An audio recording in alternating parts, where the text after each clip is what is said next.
Bonjour à tous, soyez les bienvenus sur LCI. C'est l'heure de votre grand dossier.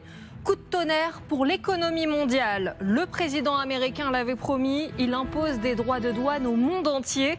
Et on vous l'avait dit, personne n'est épargné. Pour Donald Trump, l'heure du renouveau de l'Amérique a sonné. Mes chers Américains, c'est le jour de la libération, celui qu'on attendait depuis longtemps. Les États-Unis face au reste du monde, voici ce que ça donne sur les cartes. Taxe de 10% pour tous les pays, tous, c'est tout ce que vous voyez en rose. Et pour certains, vous le voyez, le prix à payer est bien plus élevé.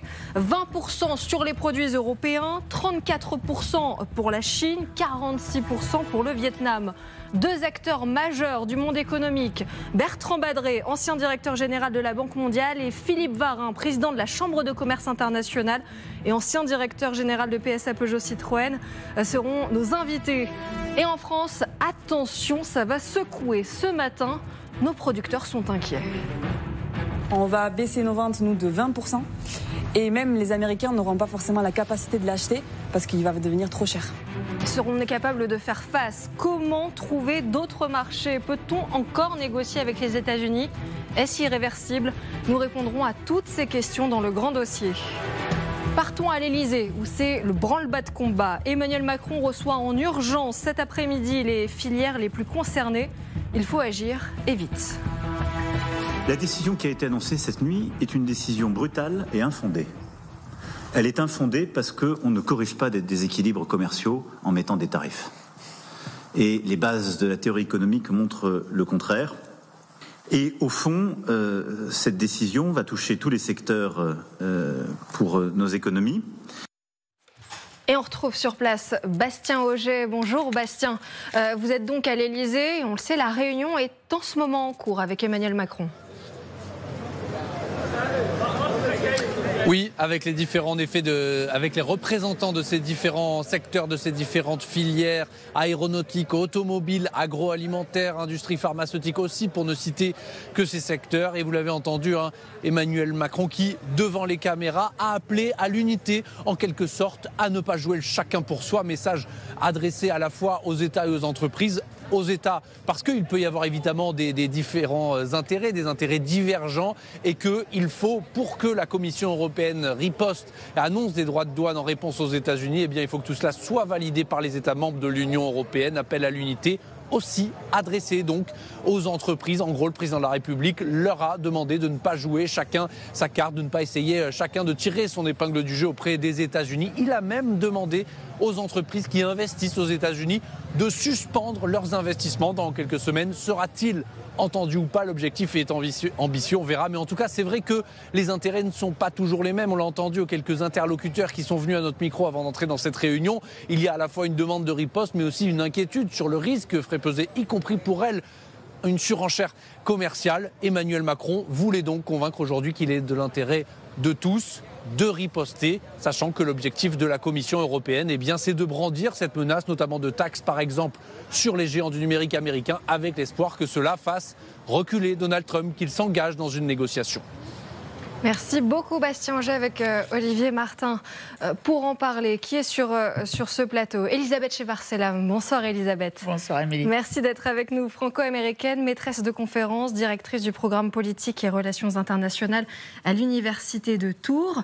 Claire Fournier, bonsoir. Bonsoir Émilie. Éditorialiste économie LCI. On vous a appelé à la rescousse pour combler les lacunes économiques de Grégory Phillips, qui ne connaît rien. Je vous fais une confiance absolue sur ces dossiers-là.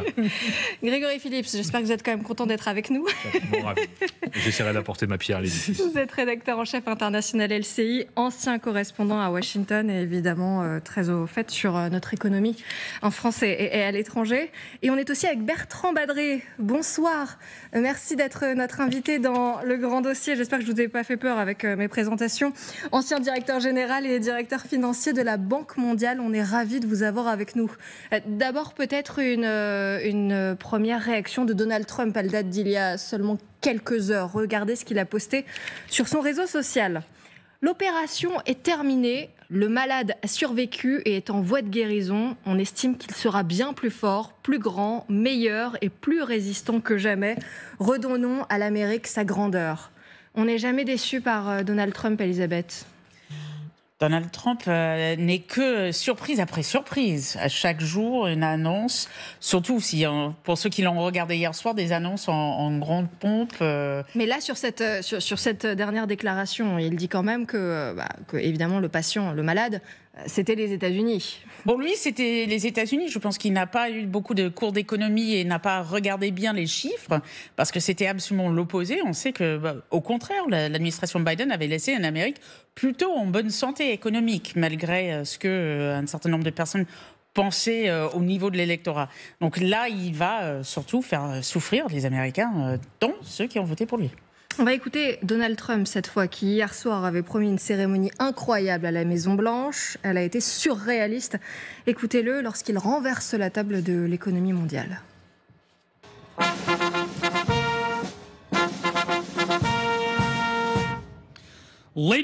Mesdames et messieurs, le président des États-Unis d'Amérique.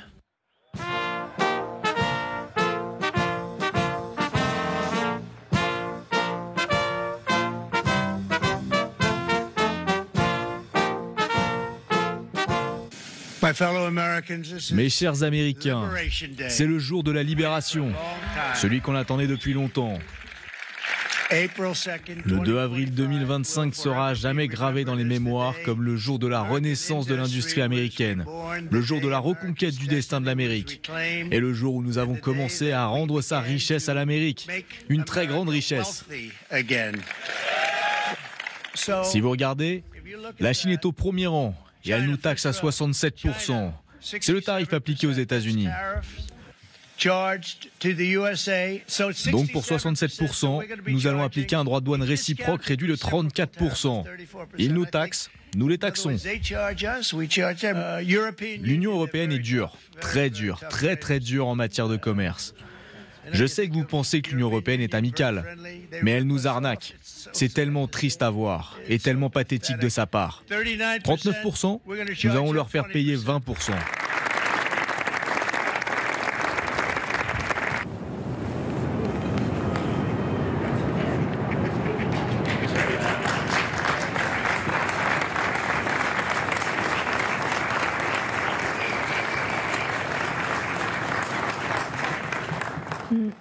Bertrand Badré, vous avez regardé, tout comme nous, cet extrait de la déclaration de Donald Trump. Vous étiez dans quel état hier soir? J'imagine que vous l'avez regardé en direct. Est-ce que vous étiez sidéré? Alors, je ne l'ai pas regardé en direct parce que j'étais dans un avion vers l'Afrique. Et effectivement, on est très sensible aux réactions des pays européens. Mais ce qui est aussi fascinant, c'est de voir que dans la liste des pays taxés, il y a toute une série de pays. Vous avez mis sur votre écran le Vietnam, le Cambodge, le Laos, par exemple, ils sont même plus sidérés. Ils ont un coup de marteau sur la tête et ils savent plus à quel sens jouer. C'était cette date du 2 avril que Trump veut historique. Je crains qu'elle rentre dans l'histoire, donc comme disait Roosevelt à propos de Pearl Harbor, comme une date d'infamie. C'est vraiment une trahison de toute une série d'idéaux. C'est une trahison brutale et qui a des répercussions sur l'ensemble de la planète dans des proportions dont on prend encore mal la mesure. C'est pour moi aussi important que dans l'autre sens étaient les accords de Bretton Woods en 1944 ou les accords du GATT en 1947. C'est une date qui renverse un siècle d'évolution de manière extrêmement brutale avec une approche assez simpliste. Quand on regarde comment sont calculés les taux appliqués à des pays comme le Cambodge, on regarde en gros le déficit commercial rapporté au commerce. Et évidemment, les Américains exportent très peu de choses au Cambodge, puisqu'ils exportent plutôt des produits à haute valeur ajoutée, qui n'est pas forcément ce qu'importe le Cambodge, qui lui exporte des produits agricoles. Et donc mécaniquement, la formule aboutit à des taux de 50% pour des pays comme ces pays-là. Donc on rentre dans un univers qui est tout à fait différent de tous ceux qu'on a connus, où effectivement il va falloir très très rapidement qu'on revoie notre manière de faire. Et ce qui est terrible, c'est qu'en revoyant notre manière de faire, on rentre dans le jeu et d'une certaine manière, on accentue, parce que c'est ce qu'il faut faire, malheureusement, on accentue le problème créé par Trump. Et évidemment, on s'interrogera un peu plus longuement sur nos moyens de réagir face aux droits de douane. Pendant sa prise de parole, je voudrais qu'on s'arrête sur une image. Il a brandi un tableau pour détailler l'étendue des tarifs douaniers. Alors ça, c'est très à la mode. Les chefs d'État adorent montrer des graphes, des tableaux, des cartes. Là, en l'occurrence, c'était pour les tarifs douaniers. Regardez, la colonne de gauche, c'était les pays. Au centre, ce que les pays imposent aux États-Unis. version Donald Trump, parce que je vous vois faire non, Claire Fournier, et à droite, les nouveaux droits de douane imposés par les États-Unis. Alors, il y avait beaucoup d'aberrations. Il y a une grosse entourloupe sur ces chiffres, surtout, parce que lorsque l'on voit 67% de droits de douane imposés par la Chine aux États-Unis ou 39% imposés par l'Union européenne, c'est absolument faux. Ce qui a été calculé par l'administration Trump pour faire plaisir à son président, et puis donner un semblant de fond scientifique aussi à tous ces tarifs qui ont été imposés au monde entier. C'est une formule mathématique, c'est-à-dire qu'on a calculé grosso modo le déficit commercial sur les importations américaines, divisé par 2, difficile à comprendre, mais c'est ce qui donne ces taux dans la colonne de droite, là, ces chiffres dans la colonne jaune.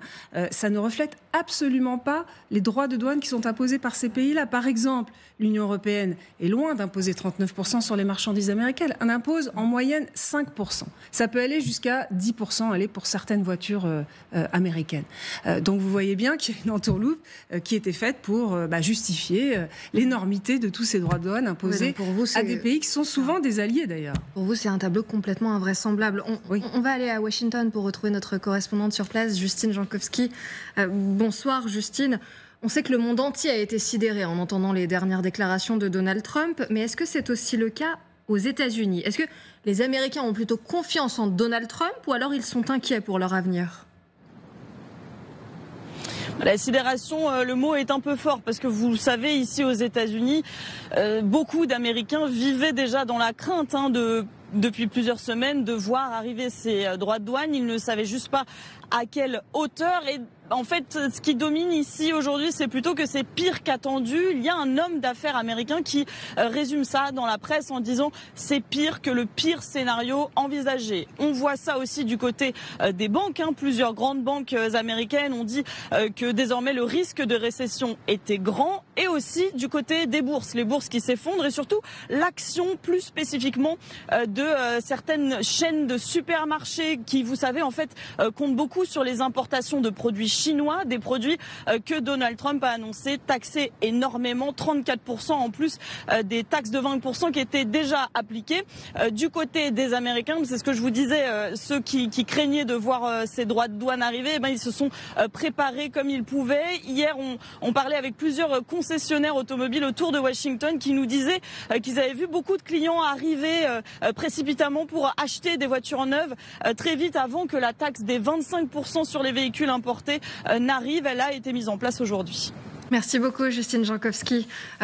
Grégory Phillips, vous avez aussi été correspondant aux États-Unis. D'après vous, est-ce que ça peut très vite se retourner contre Donald Trump? C'est un pari très risqué, là. Ah oui, vous citiez le message de Trump tout à l'heure sur Truth Social, du docteur Trump, qui fait le diagnostic du patient. Si j'étais malade, je ne suis pas sûr que je lui ferais vraiment confiance, parce que le malade, certes, est encore vivant, mais je ne suis pas sûr qu'il soit demain plus fort et plus énergique, comme nous le promet le bon docteur Trump. Regardez, un signe, Justine évoquait les bourses, l'inquiétude d'une récession. Stellantis, le constructeur européen, annonce il y a quelques minutes la suppression temporaire de 900 emplois dans les 5 usines que le groupe possède aux États-Unis. Vous voyez la conséquence directe? Hier, à la Maison-Blanche, sur les images que vous avez diffusées, il y avait des ouvriers du secteur automobile, notamment de Détroit. Là, vous avez 900 ouvriers automobiles qui vont perdre leur emploi pour une durée indéterminée. Première conséquence. Deuxième conséquence, là ce sont les démocrates qui ont mis ça sur la table. Ils estiment que pour chaque foyer américain, ça va leur coûter en gros 5 à 6 000 $ de plus par an. Oui. Alors, c'est une estimation. Et on a les chiffres, justement, on montrera toutes ces déclarations des députés. Et Stellantis, vous avez raison, il en sera question dans un instant avec l'ancien directeur général de PSA Peugeot Citroën. Donc, ce que je voulais vous dire, c'est que déjà, les répercussions, elles sont là. Et encore, on attend la réaction, évidemment, des pays visés qui vont sans doute ne pas se laisser faire. Alors justement, on va s'intéresser à ces pays visés. Qui sont les victimes de Donald Trump? Qui subit de plein fouet ces nouveaux droits de douane américains? On va voir ça. C'est à ce moment-là que j'ai besoin de vous, Claire Fournier, surtout restez bien avec nous, parce que si on a juste Grégory Phillips, vous l'avez bien compris, ça va être compliqué. Pardon, on vous adore, Grégory. Donc voyons ça en carte. Les États-Unis sont donc en vert, et on l'a appris, tous les pays sont concernés par ces nouvelles taxes. Personne n'est épargné. Il a annoncé des taxes de 10%.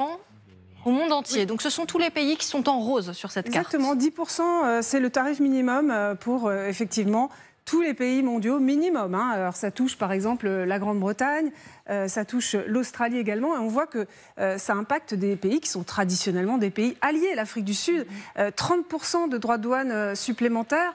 Ce que l'on voit, alors l'Union européenne évidemment 20%. Je vous disais tout à l'heure que c'est pas vraiment à la tête du client, c'est une formule mathématique qui a été ressortie et qui fait que donc avec le différentiel de déficit commercial entre ces régions du monde, en appliquant cette formule mathématique, on obtient des droits de douane par pays ou par région. Ce que l'on constate, vous l'avez dit, ce sont les pays asiatiques qui sont les plus impactés. C'est là où il y a énormément de délocalisation américaine. Donc ça veut dire quoi? Ça veut dire impact sur ceux qui importent de l'Asie, y compris aux États-Unis. Par exemple, Apple se casse la figure littéralement aujourd'hui parce que quasiment rien n'est fait sur le territoire américain. Vous disiez aucun pays épargné, alors juste la Russie et la Corée du Nord, parce qu'ils ne sont pas considérés comme des partenaires commerciaux. Donc ça a été un peu bizarre. Et puis Mexique et Canada, qui eux sont traités un peu à part et à qui on a déjà annoncé la hausse de douane de 25%. Et ça, c'était pas vraiment une surprise. Alors, on va le voir sur l'autre carte. Alors d'abord, on voit déjà, quand on prend un petit peu de distance, qu'il y a quand même 3 marchés qui s'affrontent. Il y a le marché américain, celui de l'Union européenne et de la Chine. Si on commence par le marché chinois, regardez, la Chine qui va subir en tout 54% de droits de douane, ce qui est considérable. Exactement, c'était déjà 20% qui étaient imposés aux importations chinoises. Donc en fait, on compte déjà ce qui était déjà imposé. Voilà, 20% initialement, plus et il a annoncé 34%. Ça vous fait 54% de droits de douane. Alors pourquoi c'est la Chine qui paie le plus lourd tribut quasiment parce que le déficit commercial entre la Chine et les États-Unis, en défaveur des États-Unis, c'est 300 milliards de dollars. Ça a le don d'exaspérer Donald Trump. Alors, est-ce que ça veut dire que c'est la fin des échanges entre les États-Unis et la Chine? Alors, quand vous avez des droits de douane de 54%, il faut le dire très concrètement, c'est un produit chinois qui est vendu $100 aux États-Unis, il passe à $150. Donc, effectivement, qu'est-ce que ça risque d'avoir comme conséquence? Le consommateur américain, il ne va plus vouloir de ce produit chinois. Donc, premièrement, la Chine va essayer de rerouter ce produit vers d'autres régions. Donc ça concerne l'Europe, par exemple. Les voitures chinoises, elles risquent de déferler chez nous. Et puis ça veut dire aussi qu'il faut qu'aux États-Unis, il y ait des capacités de produire des smartphones, des jouets en plastique, etc. Toutes ces choses qu'elles avaient délocalisées, les entreprises américaines, en Asie, ça ne va pas se substituer du jour au lendemain. Donc, impact immédiat aussi des prix en hausse pour les consommateurs américains. Alors je voudrais qu'on s'arrête sur l'Union européenne. Cette fois, Donald Trump a sorti un chiffre, qui nous semble assez invraisemblable. C'est que l'Union européenne taxerait les États-Unis à 39%. Alors, est-ce qu'il sort ce chiffre? Alors effectivement, donc l'argumentation pour dire on va faire 20% de droits de douane sur l'Union européenne en étant gentil, c'est ce qu'a dit Donald Trump, c'est parce que eux nous taxent à hauteur de 39%. C'est totalement faux. En fait, c'est toujours cette formule mathématique qui a été appliquée, plus la TVA qui a aussi été inclue, la TVA européenne, dans ces 39% qui sont totalement fantaisistes. Donc, vous divisez par 2, selon la formule mathématique, vous obtenez des droits de douane de 20%. Alors, ce qui est intéressant aussi, c'est qu'il nous prend dans une totalité, c'est-à-dire sans faire de distinction entre des pays comme la France, où on n'a pas un déficit commercial très important. Oui, c'est-à-dire qu'il aurait pu être un peu plus dur avec les Allemands, notamment parce que les États-Unis sont déficitaires de 84 milliards de dollars avec l'Allemagne, et seulement 16 milliards avec nous. Il y a effectivement beaucoup de voitures allemandes, par exemple, aux États-Unis, ce qui n'est pas le cas pour les voitures françaises. Donc, effectivement, il aurait pu davantage taxer l'Allemagne, mais non, il a décidé de nous prendre comme un tout, l'Union européenne, alors que, encore une fois, nous, ce qu'on impose comme droit de douane aux États-Unis, en moyenne, c'est 4%. Donc, vous voyez que c'est totalement disproportionné par rapport aux 20% qui sont mentionnés. Oui, merci beaucoup Claire Fournier pour toutes ces explications. C'était très précieux de vous avoir avec nous. Bertrand Badré, j'imagine que vous avez entendu toutes ces explications avec Claire Fournier. Comment vous expliquez qu'on ne soit pas mieux loti que l'Allemagne notamment? Pourquoi est-ce que Donald Trump a pris l'Union européenne dans son ensemble? Je pense qu'il a une obsession sur l'Union européenne. Alors après, il va distinguer les vins français, les voitures allemandes, etc. Mais il répète en boucle depuis des années, et singulièrement depuis sa réélection, que l'Union européenne a été créée pour screw the US, je ne sais pas comment traduire en français, pour abuser des États-Unis. Et donc, ce côté, la Chine, l'Union européenne, c'est plus facile à vendre. Et c'est vrai que ce faisant, il précipite le monde dans le troisième grand choc après la crise financière de 2007 et la crise du Covid. On rentre dans une nouvelle période très, très difficile à anticiper, mais qui ne peut pas être positive. Je ne vois aucun scénario positif à court ou moyen terme après ce qui s'est passé hier soir. Alors, vous parliez d'aberration, Claire Fournier. On en a d'autres. Regardez, notamment quand on regarde Saint-Pierre et Miquelon, on le rappelle, l'archipel français qui se situe à l'est du Canada, qui serait taxé à 50%. Mais enfin, comment est-ce qu'il fait ces calculs, Grégory Phillips ? En fait, depuis hier soir, je n'arrive pas à m'expliquer ces incongruités. C'est-à-dire que... on est rassurés parce que nous-mêmes, on n'y comprenait rien. Saint-Pierre-et-Miquelon, la Réunion, la Guyane, on a parlé aussi évidemment de ces îles Heard et McDonald's, habitées uniquement par des pingouins. Je n'arrive pas à comprendre à quel moment un conseiller de la Maison-Blanche dit au président Trump, tenez dans votre liste de 60, mettez donc ces territoires-là. Je ne sais pas, Claire. Si, pas parce qu'il a pris sa formule mathématique et qu'il a vu que Saint-Pierre-et-Miquelon, par exemple, exportait vers les États-Unis alors des crustacés, des mollusques, je pense. Et une toute petite partie de pièces détachées automobiles, c'est rien. Hein. Je crois qu'en tout, ça équivaut à 5 millions de dollars. On est vraiment sur un partenaire commercial qui est microscopique, mais seulement vous appliquez la formule mathématique que je vous ai expliquée tout à l'heure. Et comme il n'y a pas d'achat de Saint-Pierre-et-Miquelon en provenance des États-Unis, c'est un sol qui est extrêmement en défaveur de Saint-Pierre-et-Miquelon, qui se voit taxé à hauteur de 50%. Et vous avez raison de le dire, justement. Grégory Phillips, justement, vous vouliez les voir. On a fait un reportage sur les habitants des îles Heard et McDonald's. Regardez, on est allé leur poser la question. C'est vrai que, vous le disiez, il n'y a pas d'humains, il y a des pingouins. Elisabeth Shepard-Selam, comment vont-ils faire pour exporter leurs produits aux États-Unis ? Ça va être très difficile pour les pingouins. Mais c'est aussi mignon. En fait, c'est vrai que ça fait sourire, mais en fait, qu'est-ce qui lui a pris ? Mais en fait, je pense qu'il y a deux choses. Au-delà de appliquer bêtement une formule qui est discutable déjà sur le fond, ils ont aussi une notion de géographie qui est assez mauvaise. Parce que si on regarde sur la liste, il y a des parties, enfin je pense à Guadeloupe et Martinique qui sont sur la liste quand même, qui font partie de l'Union européenne, mais les Américains... de toute évidence, ne comprend pas. Et je pense qu'on bute aussi... Je ne sais pas quels sont les conseillers qui l'ont fait, mais on a l'impression plutôt que c'était fait par un stagiaire, probablement lycéen, parce que mes étudiants auraient pu faire la différence, qui juste a fait ça pour faire du show. C'était du théâtre, plus que du fond. Ouais, mais il est mal conseillé, Grégory Phillips. Écoutez, ou est-ce qu'il part tête baissée ? Dans d'autres dossiers, on a vu... et je ne veux pas faire de l'anti-Trump primaire, mais on a vu dans d'autres dossiers, par exemple dans le Signalgate, l'amateurisme de cette administration. Là, sur les questions économiques, on voit qu'effectivement, il y a des raisonnements et des développements qui ne sont pas scientifiques et qui ne sont pas mathématiques. Donc, qui a rédigé ce tableau ? Je suis évidemment incapable de vous le dire. Moi, la question que je me pose, et peut-être que Bertrand Badré, s'il est encore là, peut nous aider à y répondre. Il nous éclairera une autre fois, parce que malheureusement, c'est la fin de cette première partie. Pardon, mais juste la question que je me pose, et peut-être qu'on peut y venir plus tard, c'est... Est-ce que finalement Trump peut faire marche arrière ? Est-ce que c'était une opération théâtrale de communication hier soir ? Et est-ce qu'il peut changer d'avis ? Eh bien, on répondra à cette question sans Bertrand Badré. Merci beaucoup d'avoir été avec nous dans ce grand dossier. On va marquer une petite pause. On accueille également Philippe Varin. Bonsoir. Merci d'être avec nous. Vous êtes le président de la Chambre internationale de commerce, ancien directeur général de PSA Peugeot Citroën. On va s'intéresser notamment à ce que vous avez dit dans les Échos hier. C'était extrêmement intéressant. Vous aviez tout vu avant tout le monde. Vous disiez, on va entrer dans un autre monde. On vous fera réagir dans un tout petit instant, mais vous persistez, vous signez aujourd'hui. En effet. Eh bien, très bien. Vous pourrez développer votre réaction dans un tout petit instant. Restez avec nous sur LCI.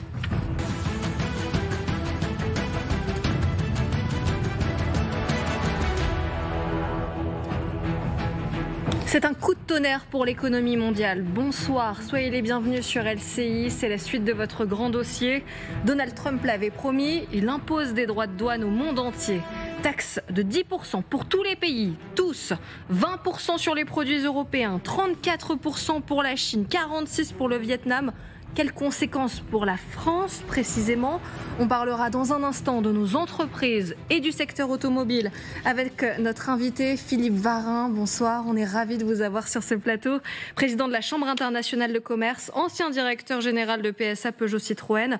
On a plein de questions à vous poser, mais ça, ce sera dans un instant. D'abord, c'est l'essentiel de l'actualité. En France, c'est les mots de Donald Trump nous inquiètent. On prend la direction de l'Élysée, où Emmanuel Macron reçoit en ce moment même, en urgence, les filières les plus concernées. Il faut agir et vite. Il est entouré en ce moment même du Premier ministre François Bayrou et d'autres ministres sont également présents. Dans l'actualité également, cette école maternelle de Saint-Ouen doit-elle déménager? Située sur un point de deal en Seine-Saint-Denis, les parents à bout sont appelés à voter pour ou contre son déménagement. La situation est devenue presque incontrôlable dans cet établissement. Et puis à 3 jours du meeting de Marine Le Pen et alors que son parti est en ordre de bataille, Jordan Bardella, le président du Rassemblement national, est notre invité sur LCI ce soir. Il répondra à toutes les questions de David Pujadas. Notez bien le rendez-vous, 20h45 en direct sur LCI. Donald Trump renverse donc la table. C'est un séisme pour l'économie mondiale, mais aussi pour la France. Accrochez-vous, ça va secouer, c'est ce que dit le Premier ministre ce matin. Cette décision est une catastrophe pour le monde de l'économie. C'est une immense difficulté pour l'Europe. Je crois que c'est aussi une catastrophe pour les États-Unis et pour les citoyens américains. Alors ça ouvre un temps d'incertitude qui remet en cause ce que nous avons mis tant de temps à construire et qui remet en cause notre économie et la société française tout entière. Ce sont des temps graves dans lesquels nous sommes entrés. Philippe Varin, dans les colonnes des Échos, hier, voici ce que vous dites. On a isolé l'une de vos déclarations. Si l'administration américaine décide d'appliquer des tarifs douaniers réciproques, nous rentrerons dans un autre monde où les risques de récession seront loin d'être négligeables. Ça, c'était même avant la déclaration de Donald Trump. Cet autre monde, finalement, maintenant qu'on se réveille après le discours de Donald Trump, est-ce qu'il vous effraie? C'est évidemment un choc. Hein. C'est un choc puisque on n'a jamais vu cette situation des droits de douane. Enfin, on n'a jamais vu, même en 1930, vous savez, il y a eu une première salve avec ce qu'on appelait la loi Smoot-Hawley aux États-Unis. On n'est jamais arrivé à ce niveau-là. Bon, donc le sujet maintenant, c'est de savoir si on va basculer sur une crise systémique. Et là, ça peut être effectivement de très grande ampleur ou non. Mais sur l'impact économique de manière tout à fait factuelle de cette jour de la libération, ou de l'inflation peut-être, je ne sais pas, probablement d'ailleurs. Il y a plusieurs sujets. Les investisseurs aujourd'hui ont face à un vrai problème de confiance. C'est-à-dire que si on ne peut pas avoir un avenir prévisible, pas stable, etc., on arrête d'investir. Sur les opérations, on a des surcoûts évidents, puisque sur toutes les chaînes d'approvisionnement, il faut jongler, on ne sait pas quels vont être les tarifs demain, etc. Donc on crée des stocks, enfin, c'est une énorme perturbation. Et on ne sait pas quelle stratégie on va adopter si on a, je dirais, exporté aux États-Unis. Une des stratégies, c'est de monter les prix, forcément, puisqu'on va avoir des tarifs qui font monter les prix. C'est pas la seule. On va faire des choses ailleurs, changer les chaînes d'approvisionnement. Donc il y a un problème d'opération. Puis globalement, on va avoir un sujet inflation. Alors on ne sait pas encore combien. On avait des chiffres avant les annonces que pour un ménage américain, de toute façon, ce serait $2 000 en plus, mais on peut monter jusqu'à 3 000 à 4 000 en fonction de ce qui a été décidé hier.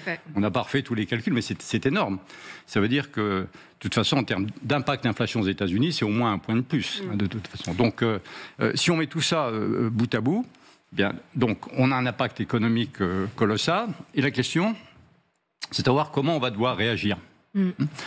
Et là, je dirais, la tendance un peu naturelle, c'est de dire on va réagir, on va riposter avec des droits de douane. Ce qui, du point de vue, là je parle en tant que président de la Chambre de commerce internationale, ce qui peut être discutable, non pas le fait qu'on riposte, puisque de toute façon on a un préjudice, donc c'est logique que l'on riposte, mais faut-il riposter par des tarifs douaniers ou faut-il riposter par d'autres éléments dans la relation qu'on a avec les États-Unis ? Et je crois que, alors là, c'est un sujet secteur par secteur, mais sur lequel il faut bien réfléchir, parce que si on décide de surenchérir et que Trump réenchérit, alors, à ce moment-là, il n'y a plus de limite. Oui, vous parliez justement de ce moment d'incertitude. C'est ça aussi qui est primordial, Claire Fournier. François Bayrou le disait aussi, il va y avoir un moment de flottement où justement il va y avoir une grande perte de confiance. Il y a un moment de flottement, effectivement, une grande instabilité sur quel tarif, quand, etc. Donc ça, pour les entreprises, notamment françaises, qui sont déjà depuis plusieurs mois dans l'incertitude fiscale, dans l'incertitude politique, etc., c'est vraiment pas une bonne nouvelle. Moi, j'aimerais profiter de votre expérience, Philippe Varin, comme patron d'un grand groupe automobile. On sait que le pari à long terme de Donald Trump, c'est la relocalisation, la réindustrialisation. Un constructeur automobile européen, français, est-ce qu'il peut décider comme ça en 6 mois d'aller s'installer aux États-Unis pour éviter justement ces droits de douane? À mon avis, ça ne se fait pas comme ça. Je pense que c'est ce que vous allez confirmer. La réponse est non. Et d'ailleurs, aujourd'hui, il y a plein emploi aux États-Unis. Donc, c'est pas facile de se redévelopper, de recréer des emplois, etc. Mais dans cet environnement de non-visibilité, investir, c'est un énorme pari. Bon. Et d'ailleurs, vous avez vu aujourd'hui la décision de Stellantis de réduire sa voilure aux États-Unis. Donc, ça prouve bien qu'il y a une réponse pour le moment, très claire.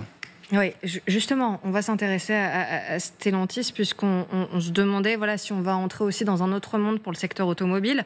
On le rappelle, vous avez quitté PSA Peugeot Citroën en 2014 et en janvier 2011, le groupe, parce que ça peut être un peu compliqué dans certains esprits, mais le groupe a fusionné avec l'américain Chrysler pour former un super groupe franco-américain, Stellantis, avec 14 marques en tout. Donc il y a notamment Peugeot, Citroën, Fiat, Jeep.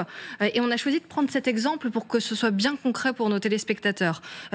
Regardez, Stellantis est plutôt à pas mal d'entreprises aux États-Unis, donc, mais au Canada notamment, il y a 3 usines d'assemblage. Au Mexique, il y a 2 usines d'assemblage, et on se rend compte que, quand on regarde notamment les chiffres de Stellantis, 40% des voitures de Stellantis sont produites au Canada et au Mexique. Ça veut dire que ça va devenir extrêmement compliqué pour le secteur de l'automobile.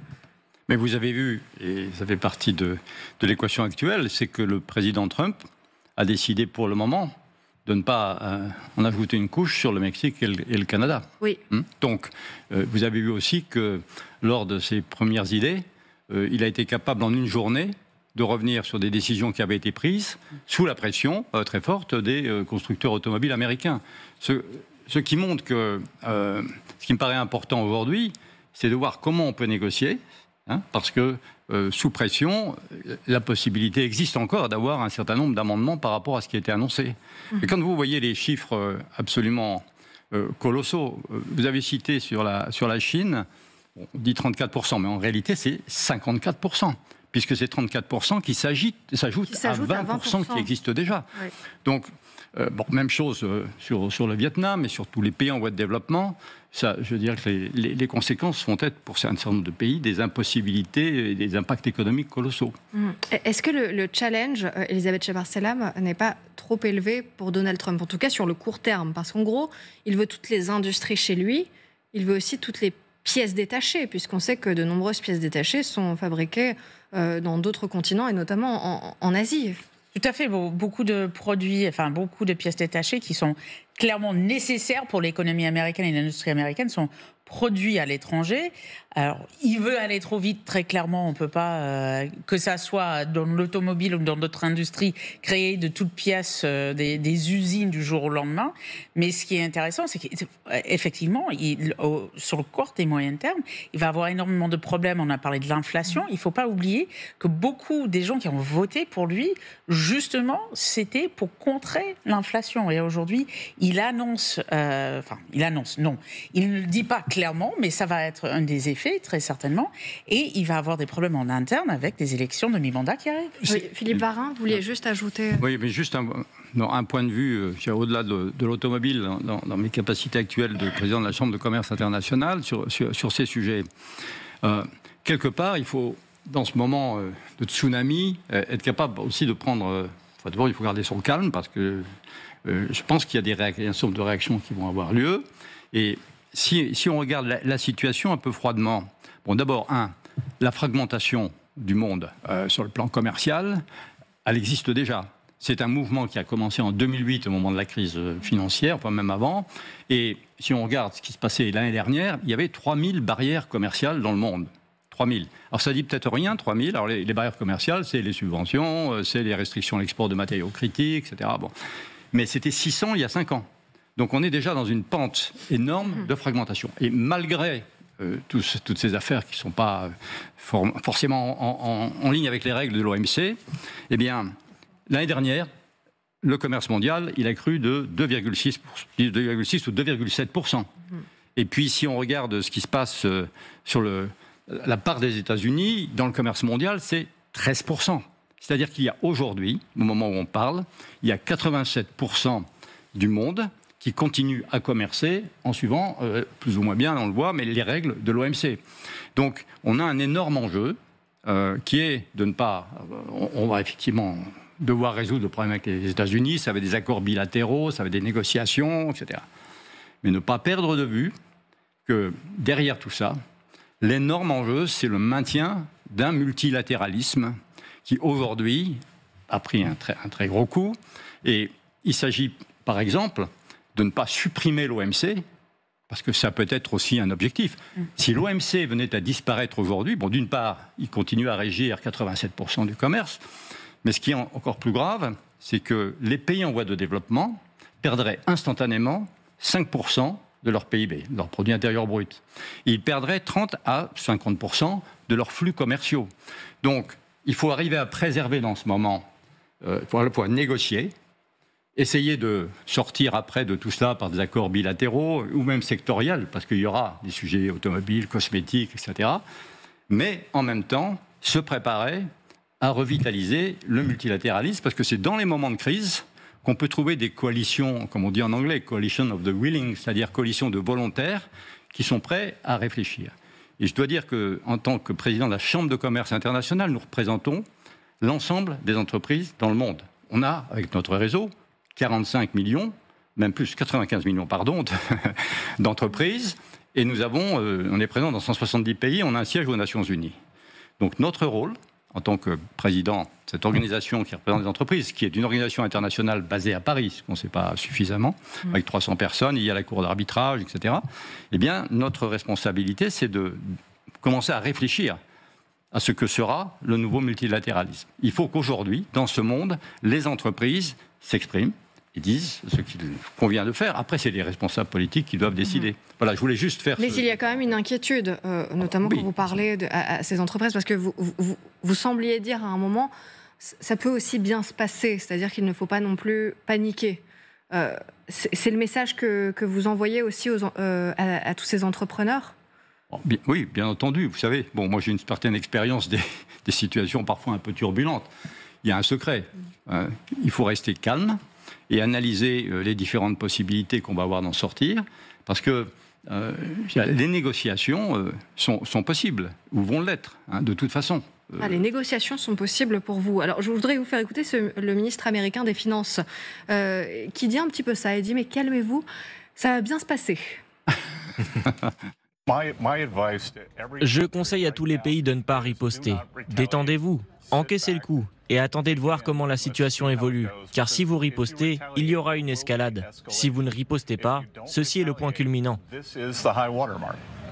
Donc en gros, Claire Fournier, il faut rester serein. Oui, il dit non seulement respirer, rester calme, mais surtout, surtout soumettez-vous. Voilà, je cherche. Oui, soumettez-vous.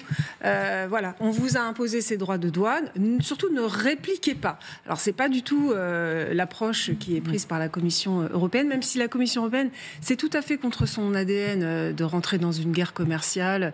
L'Union européenne, c'est du libre-échange de marchandises, etc. Donc, elle se fait un peu violence, mais seulement, elle veut pas non plus montrer trop de faiblesse face aux États-Unis, puisque le langage du bras de fer, c'est le seul que connaît Donald Trump. C'est vrai. Mais la riposte doit être graduée, parce que sinon, il n'y a que des coups à prendre, et le risque, c'est que ça entraîne une récession mondiale, et ça, personne n'y a intérêt, et nous, en particulier en Europe, et en France, certainement pas. Il y a des filières entières qui sont en jeu, les vins, les spiritueux, on commence à s'inquiéter aussi dans l'aéronautique, la pharmacie un peu moins, puisque les produits pharmaceutiques ne sont, semble-t-il, pas sous le coup des tarifs douaniers, parce que ça aurait été un coût trop important pour les Américains qui importent de la pharmacie des produits pharmaceutiques européens.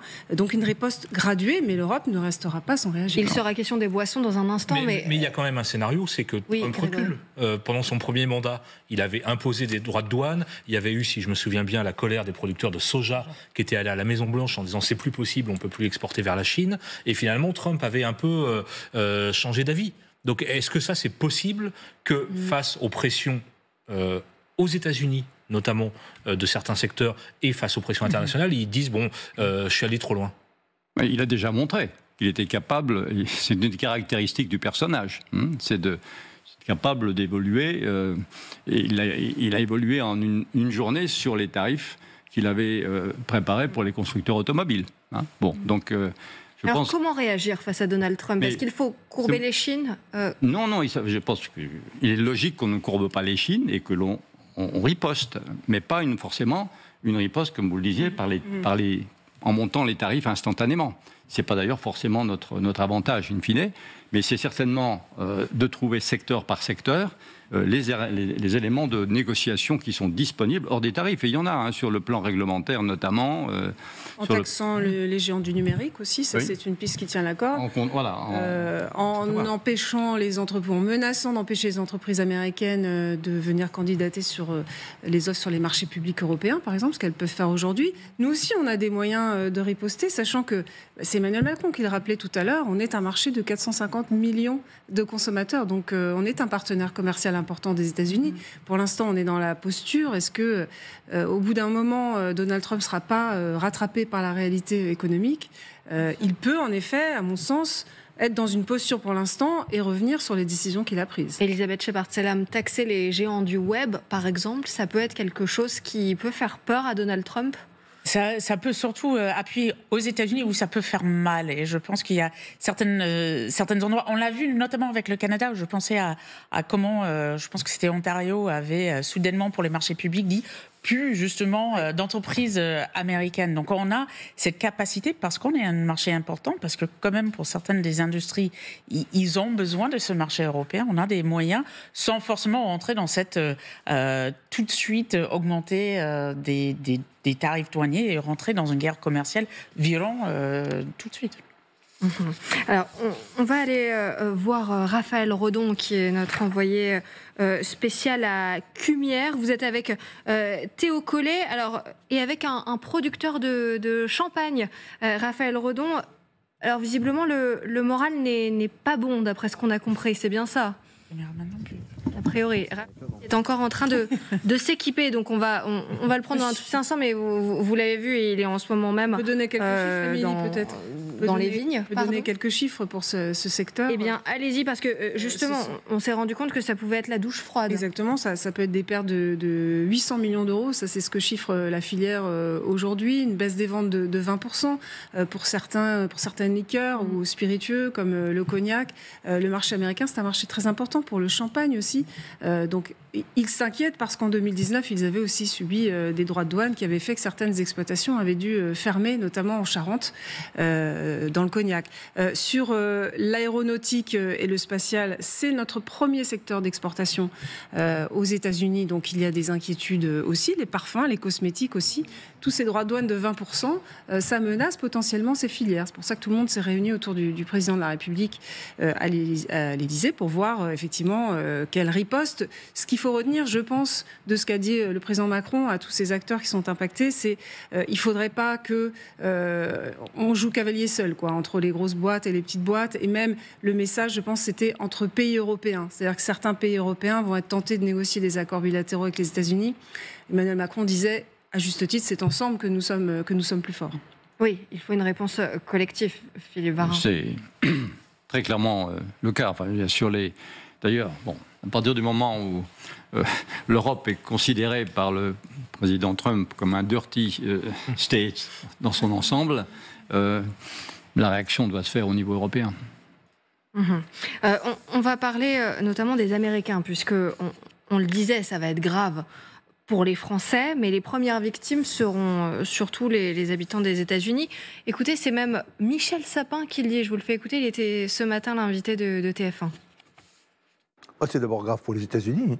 La première conséquence d'une décision pas encore mise en œuvre, d'une décision telle qu'elle a été annoncée, c'est de faire monter les prix aux États-Unis. C'est d'ailleurs les réactions internes du débat américain. Donc ce sont des annonces impulsives au nom d'une forme de dogmatisme suivant laquelle, en fermant les frontières, on va protéger les Américains. Il y a longtemps que les Américains eux-mêmes ont compris que c'était pas comme ça que ça fonctionnait. Voilà, et l'ancien ministre de l'économie fait bien de le dire, puisque quand on écoute ce sénateur démocrate, eh bien là, c'est justement les chiffres que vous avanciez tout à l'heure, Monsieur Varin. Ces taxes pourraient coûter même jusqu'à $6 500 par famille américaine. Écoutez précisément ce qu'il dit. Famille américaine, entendez-vous ce que dit Donald Trump? Il se fiche que vous payiez plus. Les estimations vont jusqu'à $6 500 de plus pour la famille américaine moyenne. Pour cette famille qui, chaque vendredi soir, essaie de savoir si elle a assez d'argent pour partir en vacances, pour aller voir la grand-mère ou pour acheter une voiture, si on lui enlève $6 500, ses rêves s'envolent. C'est colossal, $6 500. Enfin, on ne sait pas encore si, si les répercussions pourraient être aussi fortes. Mais on est dans un pays qui sort à peine ou qui est encore un petit peu dedans dans le scandale des œufs. Enfin, le prix des œufs, alors ça n'a rien à voir avec le commerce international, c'est un problème de grippe aviaire. Et les Américains étaient furieux de payer, je crois, une dizaine de dollars la douzaine d'œufs. Moi j'ai vu $12. Jusqu'à $12.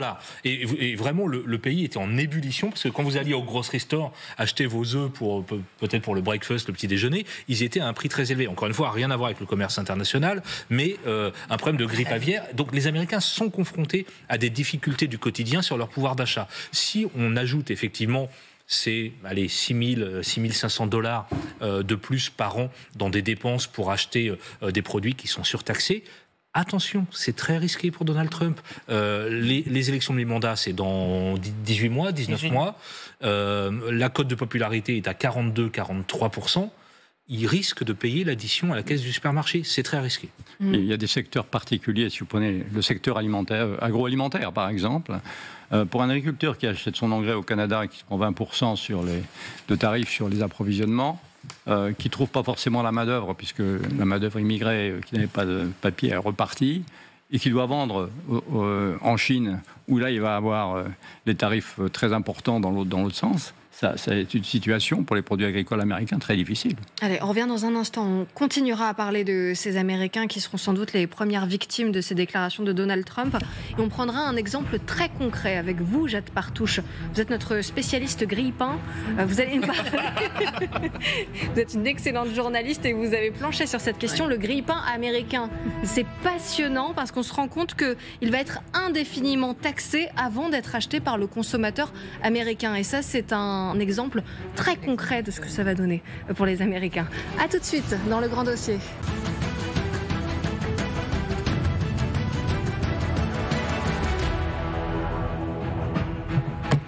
De retour dans votre grand dossier, merci d'être avec nous. Donald Trump bouscule littéralement l'économie mondiale. Il impose des droits de douane au monde entier, 10% de taxes pour tout le monde, 20% sur les produits européens. À l'Elysée, en ce moment, c'est le branle-bas de combat où Emmanuel Macron reçoit en urgence cet après-midi les filières les plus concernées. On va l'écouter, le chef de l'État. Il prévient les Américains, vous allez être perdants dans toute cette affaire. Ce sur quoi je veux insister au début de cette réunion, c'est que l'ampleur et le caractère négatif est avant tout pour l'économie américaine. Et une chose est sûre, avec les décisions de cette nuit, l'économie américaine et les Américains, qu'il s'agisse des entreprises ou des citoyens, sortiront plus faibles qu'hier et plus pauvres.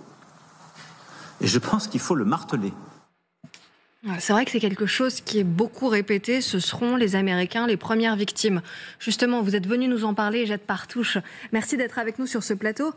Au-delà des menaces, qui va vraiment en supporter le coût de ces taxes ? En bout de chaîne, c'est inévitablement le consommateur américain. Si on prend l'exemple de l'électroménager aux États-Unis, 9 produits sur 10 viennent de Chine aujourd'hui. Vous allez voir, je vais vous donner un exemple très concret. C'est Le Monde, nos confrères du Monde, qui donne l'exemple du grille-pain. Vous allez tout comprendre. Aujourd'hui, aux États-Unis, plus personne ou presque ne produit de grille-pain. 99% de ces appareils viennent de Chine. Partons d'un coût de production, je vous l'ai mis là, du grille-pain donc produit en Chine, en moyenne 20 €. Dedans, on a inclus la marge du fabricant. Ce grille-pain va être expédié ensuite depuis la Chine vers les États-Unis par bateau. Il faut compter à peu près 4 € de frais de transport. Le grille-pain qui arrive aux États-Unis doit s'acquitter de tarifs douaniers qui entrent donc directement dans la poche de l'État fédéral américain. C'était 5,3% avant Trump, donc environ 1 € supplémentaire. Avec les nouveaux tarifs douaniers, on atteint 8 € supplémentaires. Donc notre grille-pain qui à la base devait coûter 25 €, finalement, il arrive sur le marché américain à 32 €. Les 8 €, ils vont directement dans les caisses de l'État. Mais sur ce grille-pain chinois qui poursuit sa route, le vendeur va ajouter la logistique de transport jusqu'au magasin et ses marges qui augmenteront inévitablement le prix parce qu'il va augmenter sa marge pour absorber ces hausses de tarifs douaniers. À combien elle est fixée précisément, impossible de le savoir. Mais une chose est sûre dans ce calcul, le grand gagnant, c'est l'État, je vous l'ai montré. Le grand perdant, c'est le consommateur américain. Ces droits de douane pourraient coûter en moyenne entre 1 600 et 2 000 $ par an et par ménage, ce qui fait donc 160 $ par mois, 140 € à peu près, sachant que si ce n'est pas le consommateur qui trinque, ça veut dire que c'est le commerçant qui aura décidé lui-même d'absorber les coûts pour ne pas trop augmenter et de ne pas trop augmenter sa marge pour du coup ne rester compétitif et ne pas trop déranger le consommateur. Bref, tout le monde en pâtit à la fin, sauf l'État américain. La seule option, et c'est le pari de Trump, inciter les fabricants chinois et plus généralement les fabricants internationaux à venir directement produire aux États-Unis pour ne pas payer ces fameux droits de douane. Sauf que si elles le font, elles devront payer les droits de douane pour chaque pièce détachée qu'elles importeront aux États-Unis. C'est une histoire sans fin. Dans le cas du grille-pain, typiquement les pièces détachées, il y en a énormément. Merci beaucoup, Jade Partouche. Vous qui adorez les tartines grillées, ça doit forcément vous parler. Grégory Phillips. Non, mais ce qui est vrai, c'est qu'on voit un exemple très concret et ça prouve quand même que les Américains vont vite payer une facture très salée. Cette histoire de grille-pain, elle est géniale. Mais moi, si j'étais Donald Trump, en écoutant la chronique de Jade Partouche, je répondrais, certes, ils vont payer leur grille-pain un peu plus cher, mais moi, je vais baisser les impôts. Puisqu'avec mes droits de douane, je vais récupérer quelques centaines de milliards de dollars. Ils ne sont pas tout à fait perdants. Et dans la même logique, il dira, et puis je vais créer des emplois parce qu'on va relocaliser des usines de grille-pain. Sauf que dans la réalité, plus personne, vu le coût du travail, aujourd'hui, ne va relocaliser des usines de grille-pain, vu la marge qu'on peut se faire sur ce genre de petits produits d'électroménager. Et sur les impôts, Claire, est-ce que c'est dans cette logique, ça peut être entendu, ça? Ok, vous allez payer des produits de première consommation, et du coup, vous serez remboursé par vos impôts. Donald Trump, il a été élu en gros, pour caricaturer à peine, pour deux choses, parce qu'il a promis de baisser les impôts et de lutter contre l'immigration. Pour l'instant, il n'a rien fait sur l'impôt sur le revenu. Il avait dit qu'il le supprimerait même peut-être, et que pour compenser justement, il allait augmenter les droits de douane. Donc effectivement, pour l'électeur américain, pour l'instant, il se dit, c'est vrai que tout le monde va payer des droits de douane en entrant sur notre sol, mais nous, on va voir notre impôt baisser. Pour l'instant, il me semble que ça n'a pas encore été appliqué, cette réduction de l'impôt sur le revenu. C'est pas avec lui, enfin, c'est pas avec un décret, je pense que l'impôt sur le revenu peut être détruit, malgré ce qu'il souhaiterait faire, et même il n'a pas suggéré pour le moment, même si c'était dans ses plateformes du passé. Ouais. Oui, donc, Américains, les premières victimes, oui. Philippe Varin, on le rappelle, vous êtes le président de la Chambre de commerce internationale. Comment est-ce qu'on peut voir les choses sur le long terme, si on regarde du côté de l'Union européenne? Comment est-ce qu'on peut se préparer? Vous semblez dire que ça peut être un mal pour un bien, ce qui se passe en ce moment. Comme on dit souvent, il faut éviter de cacher une crise. Bon, on est dans une crise, on va y être, et de plus en plus, je crois. Il faut effectivement, comme on l'a fait, essayer de réfléchir à la manière dont on en sort de la manière la plus astucieuse possible. Et je pense que ce n'est pas uniquement par les tarifs, mais il faut riposter, c'est évident, et pour des questions politiques d'ailleurs. Mais en même temps, il faut réfléchir à la suite. La suite, c'est le multilatéralisme. Il faut une nouvelle version. Comme je l'ai dit tout à l'heure, il faut conserver l'OMC comme il est aujourd'hui. C'est l'Organisation mondiale du commerce, c'est indispensable. Mais il faut avoir en tête que tout notre système mondial, il date du GATT, donc ça a un peu presque un siècle, et il date de l'OMC qui a été bâti il y a 60 ans, au moment où il n'y avait pas de digital. On parlait très peu d'environnement. Donc on a changé de monde sur cette période. Et par ailleurs, on a multiplié toutes les barrières que j'évoquais. Bon, et quand on est en train de réfléchir au futur, et vous savez, au niveau européen, on cherche actuellement d'avoir un mécanisme d'ajustement aux frontières sur, par exemple, le prix du carbone. Bon, ce sont des sujets qui font du sens théoriquement, mais si on les applique mal, on va générer des ripostes des pays en voie de développement. Et puis à ce moment-là, on rentre dans des problèmes de barrières également. Donc je pense qu'il est essentiel même de mener une réflexion de revitalisation du multilatéralisme. Et je pense que ça, c'est le rôle des entreprises aussi d'y réfléchir. Et ce que je voulais partager avec vous, c'est que moi, je considère que pour la Chambre de commerce internationale, ça doit devenir un vrai lieu de réflexion avec une coalition dans les 87% qui ne sont pas liés au commerce aux États-Unis, de les 87% de pays, eh bien, l'Union européenne doit jouer un rôle particulier parce que, je dirais, le libéralisme, c'est quand même été au cœur des valeurs de l'Union européenne. Oui. Et moi, ce que je dis, c'est que M. Trump, il risque de faire une vraie chose importante pour nous, c'est consolider la cohésion de l'Europe. On le voit sur l'armement, et je pense qu'on va le voir aussi dans ce domaine. Et donc ça, c'est quelque chose de très important. La bonne nouvelle, c'est que l'Europe bouge. On l'a vu sur le plan automobile, un plan de sauvetage automobile, sur l'acier également. Donc on sent des mouvements qu'on n'avait pas sentis en s'appuyant sur le rapport Draghi. Et donc il y a des motifs à moyen terme d'espoir dans ce domaine. Oui, on peut espérer une réponse collective de l'Union européenne. Claire Fournier, et c'est justement la priorité aussi d'Emmanuel Macron. On sait avec effectivement peut-être une nouvelle donne en Europe et l'idée qu'il faut de plus en plus acheter européen, le fameux Buy European Act qui fait partie aussi des recommandations de Draghi. Merci beaucoup d'avoir été avec nous dans ce grand dossier.